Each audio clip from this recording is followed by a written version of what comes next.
Kadama Maureen Nakanjako gwolaba oyo mu katambi mumujjukira bulungi nnyo abangoberera. Oyo Kadama yattibwa bakama be era nga yaggyibwamu omutima n'ensigo ze mu mubiri gwe.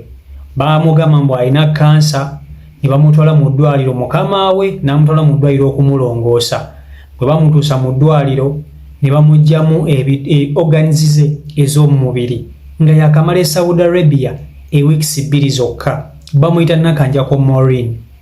Ebbanga liweze kati okuva omwana ono we yafa era omubiri gwe gukyalemedde Saudi Arabia.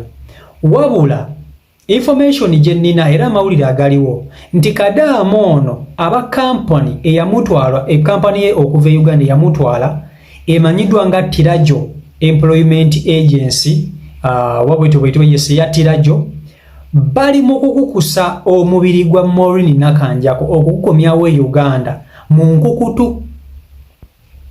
Bali mu kukusa aba kampani ye eyamutwala eye Uganda eya Tirajo bali mu kukusa omubiri gwa Maureen Nakanjako mu nkukutu nga kampani ye nga bazadde be tebamanyi, family ye temanyi, teri wa Luganda lwamanyi nti omwana waabwe omulambo gwe bagenda gukomyawo, teri amanyi nnaku z'omwezi gugenda kudda, tewali kye bamanyi. Next of kin we oba gwakubiriwe gwe yali yawandiisa nga afudde oba gwe yali yateekawo, kigambibwa mbu aba kampuni eno baamukyusa ne bateekako omuntu omulala. Era kino bwe baba bakikola kibayambako okuba nti bafuna olukusa olujja Maureen Nakanjako omulambo gwe okuva e Saudi mpaka Uganda. So simanyi oba kino aba kampuni mukifuniramu wa okuba nti temugambako ba family nti omwana wawe bagenda mumukomyawo. Jjukira omwana ono yafa alina abaana, yaleka maama we. So family ye temanyi nti omwana waabwe omulambo bagenda gukomyawo oba bagenda okukomyawo ssaawa mmeka, olunaku z'omwezi, lunaku luti, teri amanyi. Njagala nsooke nkutuuseeko obubaka buno nga bakunnyonnyola ebisingawo n'enteekateeka za kampani eno mu lukwe olw'okukusa omulambo gwa Maureen Nakanjako ogukomyawo wano e Uganda. Then male nkwena ambasada wa Uganda e Saudi Arabia nga nayogera ku nsonga y'emu. Video jimpireka like video yiyo. Womeganga omuntu okuluma ate toluma. Tirajo Employment Agency esangibwa Ntinda ne Bukoto.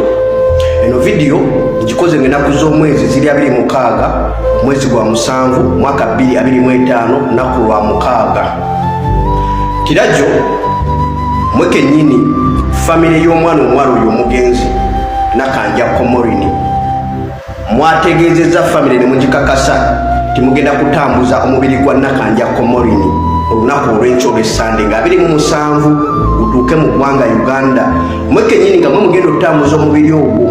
Naye nze kinzijeeyo okubeera nga nkola vidiyo eno olw'okubeera nti family mugifudde abantu abasiru abatategeera, okubeera nti mmwe nga mmwe abattirajo mwagala ate mmwe mugenda okuba nga mulisiivinga omubiri ogwo nga family teriiko, ekintu ekikyamu mu ggwanga Uganda.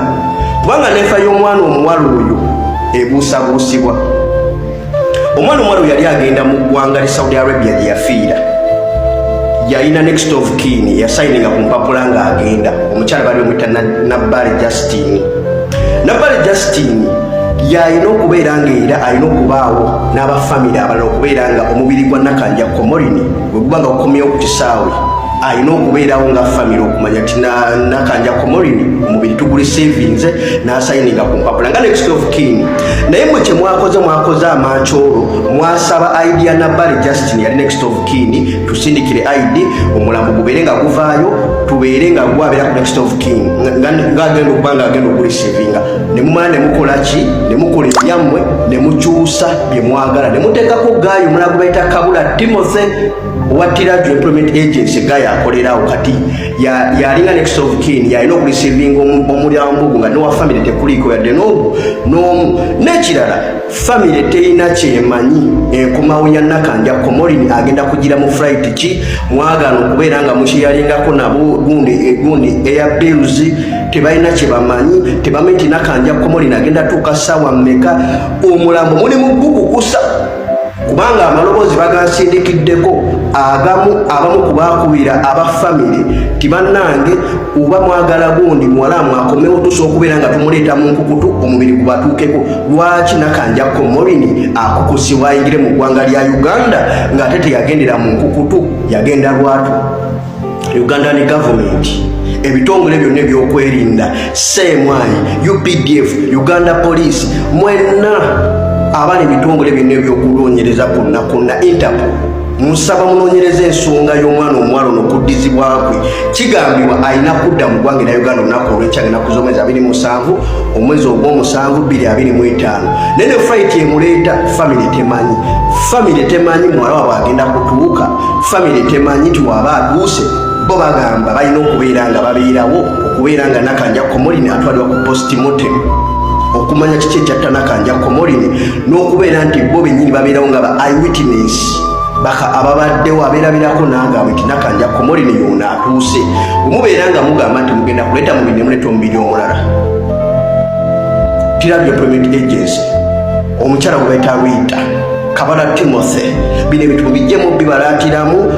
Omwana Nakanja Comorini yafa, family mutandise kubeera nga muli mujijooga, omubiri esaali zigenda okutuuka tebamanyi fight eguleeta, mwe mugenda kulisiivinga nga baani mukuguleeta si nsobi, n'okubeerawo nga Nakanja Comorini balisiivinga Tirabyo tebabagaana, naye family erina okubeerawo okumanya ti Nakanja Comorini wuuno atuuse mu ggwanga erya Uganda.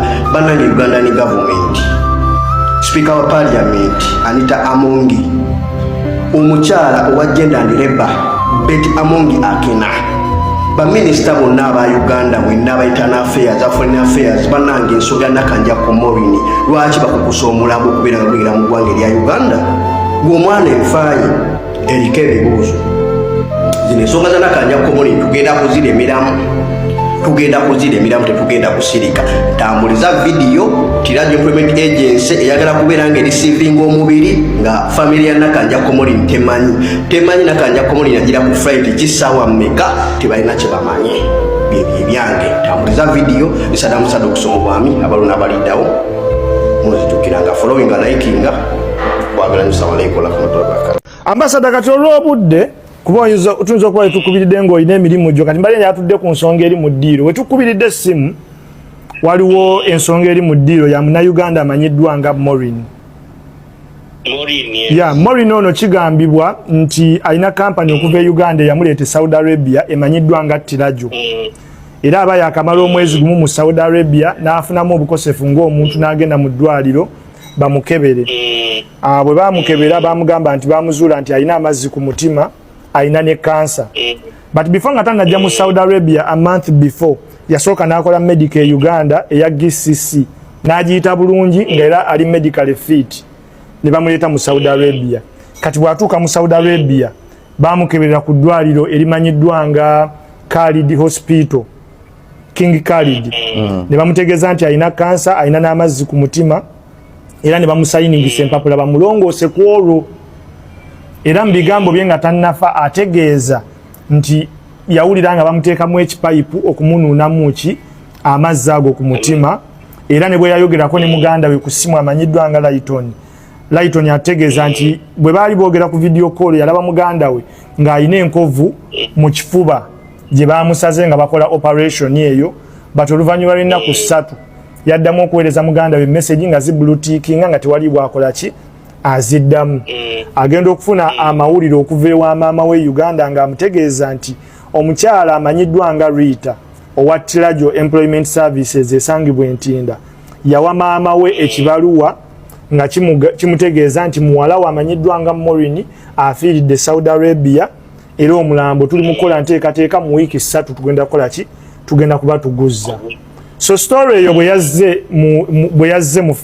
bwe nagireceivinze neŋŋamba nti ekirungi ambasada tuwuliziganya naye, tetugenda kuwogera byanjwanjwa nti bannaye lwaki embasi ya Saudi Arabia tefuddeeyo.